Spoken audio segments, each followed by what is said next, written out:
speaking all for you. Freedom! Keep your ear to the ground. Talking about the freedom.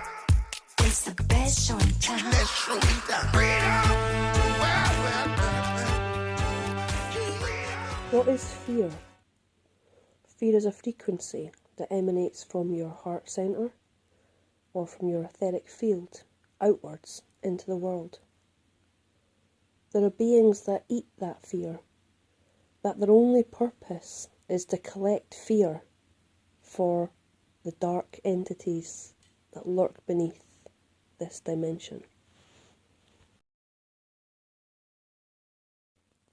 What is the purpose of fear? Is there a human need for fear? Or has that been something that has been done to us over eons to benefit the negatives? Fear as it stands now, when you feel fear, your innate response is to get out of there. But when you're in full-flung fear attack, you don't think clearly. You've not got a clear sight of what you should do next. Compare that to intuition. Intuitively, you will feel that you should not go somewhere today, or you shouldn't go to that person's house that's just invited you, or you just get this feeling you should go home early, and by doing so, you avoid some catastrophic end or trauma that you weren't meant to experience. Intuition always serves you best, because during fear you cannot think rationally. People haven't been known to run through glass doors when doing a Ouija board and it spells out, "I'm going to kill you." They will get up and run through glass doors. This happened to somebody I know. So fear does not make you think in a rational manner. Intuition does. Intuition gives you the foresight before an event not to partake in it, or not to do a certain activity, or not to say something, or not to feel something. It gives you control of your mind and your energy system. It allows you to act without an ego, because you just feel, you just know it intuitively. Your reactions are under control. So what would benefit fear? What would be the benefit of fear? Well, let's look at who benefits from us being fearful. Let's take away the government issue, because you'll all know that fear will create new laws and legislations that will make you feel safer. So aside from that, who else benefits from your fear? There's a bunch of beings that we'll just refer to as the Archons. They are fear collectors, fear initiators, and it is their sole purpose to make you feel fearful for that fear to be harvested. We're not going to look into now why they want fear, what their purpose is, just the fact that they do. We'll discuss that in another video. So how do they get fear out of you? First, they will implant thoughts, negative thoughts, fearful thoughts, paranoid thoughts. They will make you believe the people you're with could do you harm. They will make you believe that you are unsafe everywhere you go. They will bang things, shake things, close doors, party tricks of a poltergeist to make you fearful. They will terrorise you in your sleep and give you nightmares and soak that fear right out of you. They will hit you with a beam of fear. And anyone that's ever felt that creeping, horrible coldness behind them when they're in a dark place, or sometimes even in your own home, you'll get a feeling of intense fear creeping from behind you. You're awaiting somebody to grab you from behind. Your hairs stand up on your neck. Your blood runs cold. Your heart starts hammering. Your physical body goes into a fear response. But yet, there's nothing there. What is causing you to have this fear response? This is the archons. They do something that I like to call heat lamping. So just as a heat lamp will blast out heat and warm you, these entities will blast out fear and terrify you. It doesn't mean there's anything to be fearful of.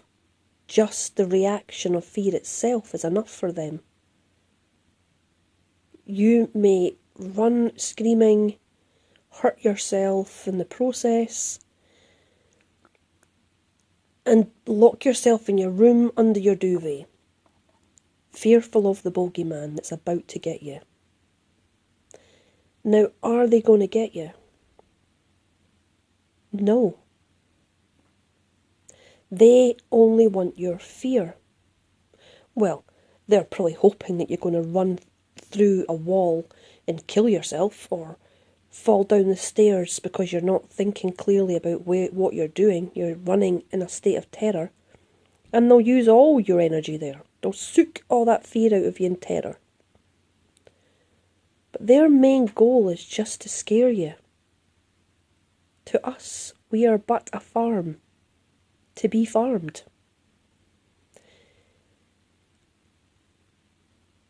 So what should you do about this? Be mindful. Know that there are little balls of dark fizzy energy floating around you, implanting thoughts, feelings, emotions, and just bad feelings, bad energy. They will blast out fear at you to make you terrified. It's not as easy in your dream state when they're throwing you around or chasing you or terrifying you in your dreams, unless you learn to be conscious in your dream, which is called lucid dreaming. This is something that can just happen because you've been terrified night after night for so long that a part of you just wakes up and says, no, I'm in my bed sleeping. This can be something you get good at, and then they overpower you and they use stronger magic on you. You just keep fighting back. That's something that's not completely in our control, but your waking life is in your control. By increasing your intuition, you can then feel if there's something you really need to be scared of or not. Is there a threat? In most cases, the answer is no. You're just being heat lamped. Is everybody in your presence thinking negative thoughts about you and planning to trick you or fool you or use you or disrespect you? No, probably not. Are they going to make you think that? Yes. They want you isolated, distrustful, and fearful of your fellow tribe. Because community is not good for them. In community, you can raise your frequency, be happy, live in joy, feel part of something bigger than yourself. Being alone at home afraid makes you feel disempowered and easier to scare more. Now you're alone. What I want to really bring to this conversation is fear in our community. Fear of a darkness overtaking the planet, fear of cataclysms, fear of your family members dying one by one. These are all fearful things. But what's also fearful is for people to realise that they have taken something that will probably inevitably cause them great suffering and death. That is a massive fear. Can you imagine that you have partaken in a medical experiment and then start to realise that possibly, just possibly, this is going to kill you? You don't know how long. You don't know what manner it will take. You're just being told that this is going to kill you. You will go into mindless fear. You will look at the faces of your children and think how you're going to leave them. Who's going to look after them? Are they going to die? What have you done? This is such a feeding frenzy for the Archons. So my question to you is, do you think that now is a good time to be telling everyone that what they did was the biggest mistake of their life? Because this is going to cause a fear outbreak. It's bad enough that they have done this to themselves, but it's even worse, them knowing it. An outcome is going to happen regardless of what we say. It may not happen. But everyone telling those that partook that they are going to die could possibly create them to manifest illness and die. So I think it's our responsibility to not feed the fear, to not be part of the feeding frenzy that is happening right now by everyone dropping into fear zone at hearing this information. I know that it's been a long, long journey and everyone is tired, and it's not that you want to be proved right, it's that you want the people who've done it to be held accountable because the evidence is out there, blaring everyone in the face, and it will change humanity, it will change society, it will free us from that slavery. But surely the events unfolding will do the same, without us adding to the fear. I know I don't want that on my karmic list, as being came to earth, terrified the crap out of many people, then left. I think it's our responsibility now to bring forward our information of healing techniques, of energy transmutation, of cleansing of toxins, detoxing, a flood of information portraying to healing oneself. Not for monetary gain, for information. So that if people are feeling frightened, it's not far to look for an answer, for something they can turn to and try, rather than turning to our community and seeing fear, fear, fear, you're going to die, you're going to die. You've got this in you, you've got that in you. Yes, it's very good that people are investigating these companies, and it's very good that there's negativity out there that's been uncovered and seen for what it is. But not at the detriment of our fellow man. So we should put our intentions to these companies being uncovered, unveiled. The truth will out. But we also need to be saying, you're okay, we've got you, we can fix this. Because I think we can fix this. And those that are not meant to be fixed, those who chose to partake in order to save humanity, because I think that's what they've done. I think a large number of people came here to volunteer, to leave early. to show the corruption for what it was. They chose to check out.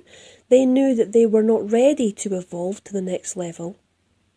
So they humbly bowed out and left the way for those who are. There are many of us who want to ascend to a higher state of consciousness.